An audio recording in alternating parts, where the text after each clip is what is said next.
347 drones. One night. Russia's most fortified airspace in modern history.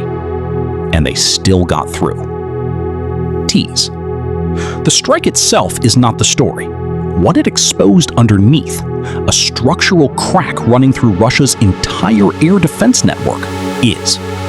By the end of this video, you will have a framework that explains not just what happened on May 7th, but why nowhere in Russia is truly safe anymore. And the most counterintuitive part? The more Putin tries to protect Moscow, the worse he makes it. Engagement spark. If you moved every security guard in your building to protect one single room, what happens to every other room you own? Picture a storage yard the size of 60 football fields sitting southwest of Moscow. Rows of warehouses, trucks lined up at loading bays, cargo pallets stacked with ammunition, equipment, and supplies destined for Russian troops grinding through eastern Ukraine. On the night of May 7th, 2026, that yard was on fire. The facility in question is the NR Production and Logistics Complex in Naro-Fominsk, operated directly by Russia's defense ministry. The Telegram channel Rybar and the Kyiv Post both confirmed its function, a primary transit point for military cargo flowing from Russian territory into the war zone. At 0.77 square miles, it is not a small target, it is a hub. For the viewer at home, the consequence is direct. Every pallet of ammunition that burns in Naro-Fominsk is a pallet that never reaches a Russian soldier on the front line. Ukraine did not strike a symbol, it struck the bloodstream of Russia's war machine. Start paying attention to logistics strikes, not just frontline headlines. When Ukraine hits a storage complex instead of a battlefield position, it is playing a longer, colder game. And on May 7th, it played it inside Moscow's own backyard. That choice was deliberate, and the location was the message. This was not a targeted raid. It was a coordinated nationwide pressure campaign executed in a single night. Ukraine's drone operators hit 20 Russian regions simultaneously on May 7th, including Samara, Tula, Tambov, and Rostov, with additional strikes recorded in occupied Crimea and against naval infrastructure across the Black, Caspian, and Azov seas. The numbers reframe everything. Ukraine launched 7,347 drones into Russian territory in March 2026 alone, compared to Russia's 6,462 launches into Ukraine during the same month, according to figures reported by the New Voice of Ukraine. That is not a gap. That is a reversal nobody predicted. What this means for the viewer is that the drone war has flipped. For 2 years, Russia held the advantage in long-range strike volume. That advantage is gone.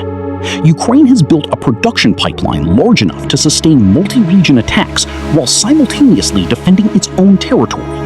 A manufacturing achievement that changes the strategic math of this war permanently. The practical takeaway: watch Ukraine's monthly drone launch numbers the way you would watch an army's troop buildup. The trajectory from 2025 into early 2026, hovering near 100 confirmed strikes per month, then exploding to 288 in March alone, tells you that May 7th was not an anomaly.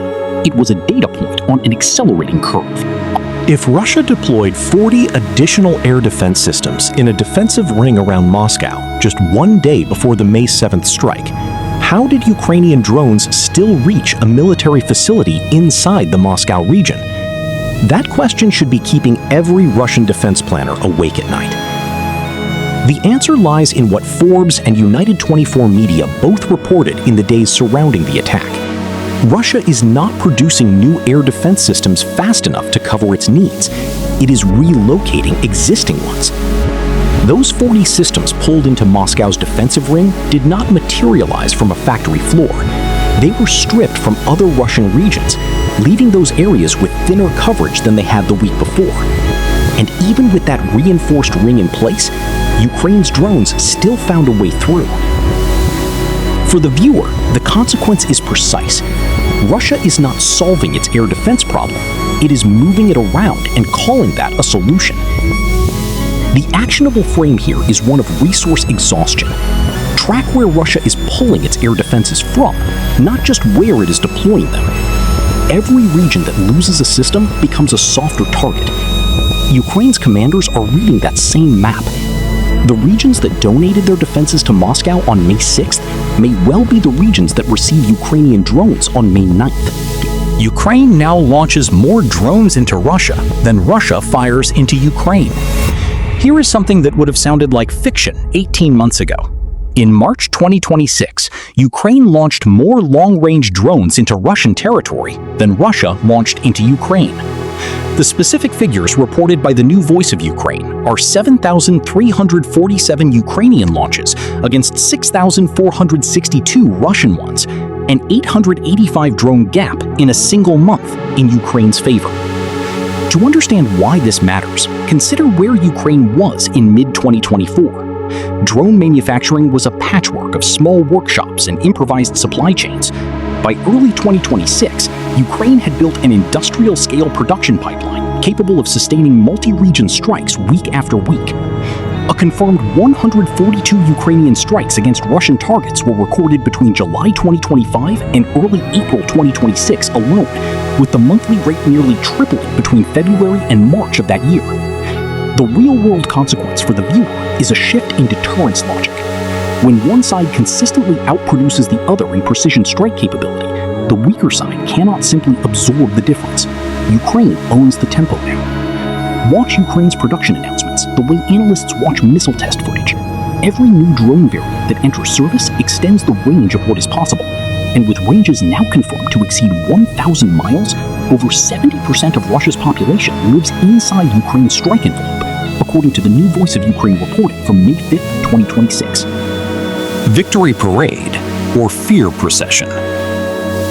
In 2024, Russia's Victory Day parade rolled through Red Square with tanks, missile launchers, and armored vehicles in full display, the standard spectacle of a nation performing military confidence. On May 9, 2026, not a single piece of military equipment will appear on that same route. The contrast is not subtle. Pravda reported that roughly a third of Russia's regional capitals canceled their Victory Day celebrations entirely. Of those that proceeded, 37 held parades under restrictions so severe that the word parade barely applies. Moscow, for the first time since 2007, went equipment-free. Putin also ordered a complete shutdown of mobile internet and SMS services for the duration of the event, a security measure that tells you everything about how the Kremlin views its own public. The consequence for the viewer is interpretive. Nations that are winning do not cancel their own celebrations. Use the parade as a barometer, not a backdrop. When a government that built its domestic legitimacy on projecting military strength quietly strips that strength from its most visible annual ritual, it is not making a logistical adjustment.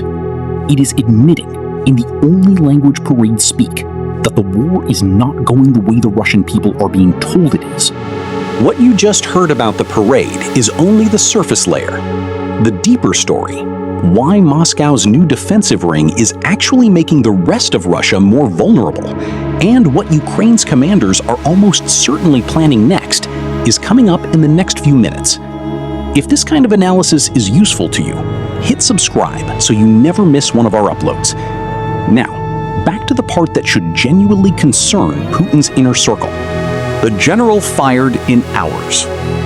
On May 5th, 2026, a Ukrainian drone struck a luxury apartment block in one of Moscow's most affluent residential districts. Within hours, not days, not after a formal review, Putin fired General Viktor Avzorov, the officer personally responsible for Moscow's air defense network. No investigation, no public hearing. Gone. That snap decision tells a more revealing story than any official statement could. Leaders who are confident in their systems run inquiries. Leaders who are terrified make examples. Putin chose the second path, and he chose it fast, because 2 days later, a 347-drone swarm penetrated the very airspace that Avzorov's replacement was now supposed to be protecting. The firing solved nothing. It just gave Putin someone new to blame when the next wave arrives. For the viewer, The consequence is a window into decision-making at the top of the Russian command structure.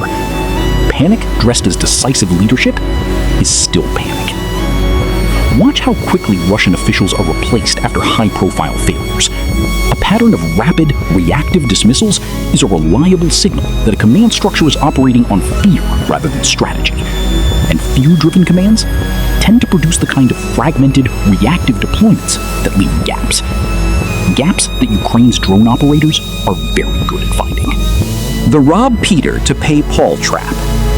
Russia has installed 40 air defense systems in a protective ring around Moscow. That fact sounds reassuring until you ask the only question that matters. Where did those 40 systems come from? They were not manufactured on an accelerated wartime schedule. They were pulled, physically relocated from other Russian regions that now have fewer defenses than they did the week before. This is the structural trap at the heart of Russia's dilemma.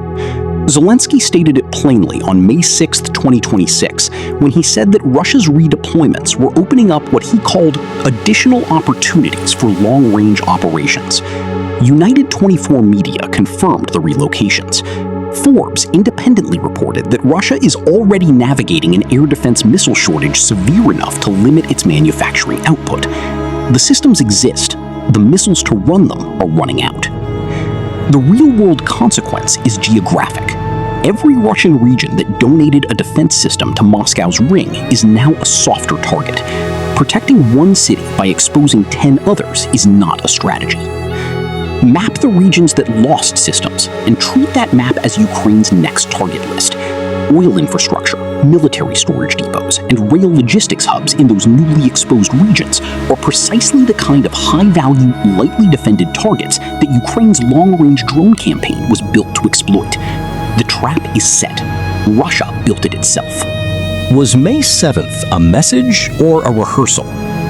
When Ukraine launched 347 drones on May 7th, was it executing a one-time psychological operation timed to embarrass Putin before Victory Day? Or was it testing the ceiling of what its long-range strike network can sustain at full capacity? The distinction matters enormously, because one of those answers is far more frightening for Moscow than the other. Look at the trajectory.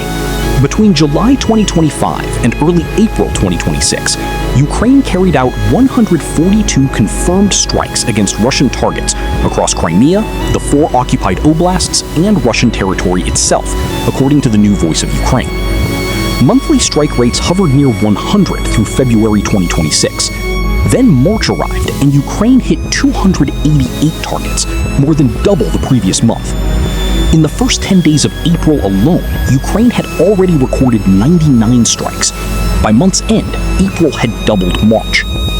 May 7th did not interrupt that curve, it continued it. The consequence for the viewer is a reframing of what escalation means in this conflict.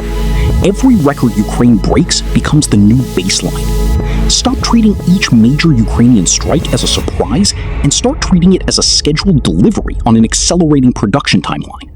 The question is no longer whether Ukraine can hit Moscow again. It is how many drones it will send next time, and which facilities it has already selected. Ukraine's drones reach 70% of Russia's population, with confirmed ranges exceeding 1,000 miles, can now reach over 70% of Russia's total population, according to the new Voice of Ukraine reporting from May 5th, 2026. That is not a capability gap closing. That is a capability gap that has closed completely and flipped. To put that range in physical terms, 1,000 miles from Ukraine's eastern border reaches past Moscow, past the Ural Industrial Corridor, and deep into the population centers that Russian state media has spent 3 years telling its viewers are untouchable. 2 Su-57 fighter jets, the crown jewel of Russia's Air Force, were destroyed by Ukrainian strikes at a facility nestled more than 1,500 miles inside Russian territory, a fact that renders every Russian claim of strategic depth functionally obsolete. For the viewer, this redraws the mental map of the conflict entirely. Russia no longer has a safe rear. Adjust how you read Russian domestic news accordingly. When Russian state television avoids covering a strike on a facility 800 miles from the front line, it is not an editorial oversight. it is a managed suppression of a reality that contradicts the foundational promise Putin made to his own people, that the war would stay in Ukraine. The double ceasefire. Who actually wants peace? Russia proposed a ceasefire covering May 8th and 9th, the Victory Day window, framing it publicly as a gesture of goodwill and an opening toward peace negotiations. Ukraine responded by proposing its own ceasefire to run from May 5th through May 6th. Within hours of Ukraine's proposal taking effect, Russia launched more than 1,800 strikes across Ukrainian territory. One of them hit a kindergarten. That sequence is not ambiguous. A nation genuinely interested in a ceasefire does not respond to one by launching 1,800 strikes in the window it was offered. What Russia proposed was not a peace gesture. It was a tactical pause designed to protect its parade from Ukrainian drones while continuing to grind through Ukrainian cities on every other day of the calendar. Ukraine's unnamed official, quoted by the Kyiv Independent, put it with surgical precision. We just don't see the point to follow it for the parade. The consequence for the viewer is a reliable method for reading every future ceasefire proposal in this conflict. Judge every ceasefire by what the proposer does first. Apply that test consistently going forward. When either side calls for a halt to hostilities, check the 48 hours before the proposal, not the press release that accompanies it. Russia's behavior during Ukraine's silence window is the most honest statement Moscow has made about its intentions since the invasion began. Here is what May 7th actually told us. Russia's air defense network is not being strengthened, it is being reshuffled, and every region stripped of its systems to protect Moscow becomes Ukraine's next soft target. Ukraine has crossed a drone production threshold that makes deep, multi-region strikes the new normal. And Putin's ceasefire proposal, measured against Russia's own 1,800 strike response to Ukraine's silence window, was never about peace. It was about fear. Next, we cover the two Su-57s Ukraine destroyed deep inside Russian territory, and what that strike means for where this campaign goes next.